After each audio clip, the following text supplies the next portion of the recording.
What if I told you there's a place on Earth where a glacier appears to bleed? A place where ancient lakes have been trapped beneath ice for millions of years. And where something massive, possibly the remains of a giant asteroid impact, lies hidden deep below the surface. Welcome to Antarctica, the most mysterious continent on Earth. In one of the coldest and driest places on the planet, there's a phenomenon known as blood falls. At first glance, it looks like bright red blood flowing out of a glacier, staining the white snow in deep crimson streaks. But it's not blood. The red color comes from iron-rich saltwater trapped beneath the ice for over 1 million years. When this water reaches the surface and reacts with oxygen, it rusts, turning the flow a dark, haunting red. Even more incredible, scientists discovered microbial life surviving in this isolated water, completely cut off from sunlight and fresh air. Life thriving in total darkness. But that's just the beginning. Beneath Antarctica's massive ice sheet lie more than 400 hidden lakes. One of the largest is Lake Vostok.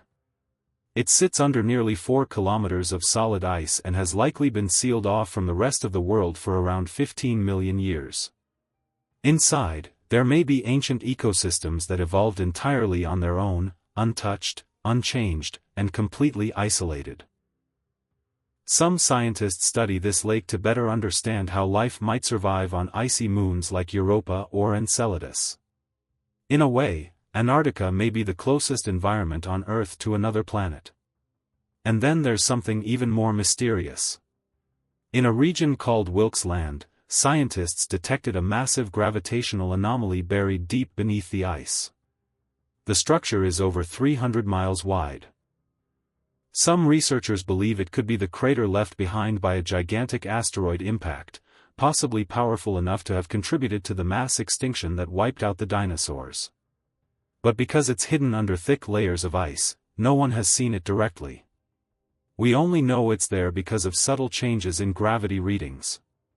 And here's one final strange fact. Antarctica has no official time zone. Because it sits at the South Pole, every line of longitude meets at one point. So research stations simply choose whatever time zone is convenient, often matching the country that operates them. In Antarctica, time is more of a suggestion than a rule. Antarctica isn't just a frozen desert. It's a vault of ancient secrets, hidden life, unexplored worlds, and mysteries buried beneath miles of ice. And we've barely scratched the surface. What else do you think is still waiting to be discovered?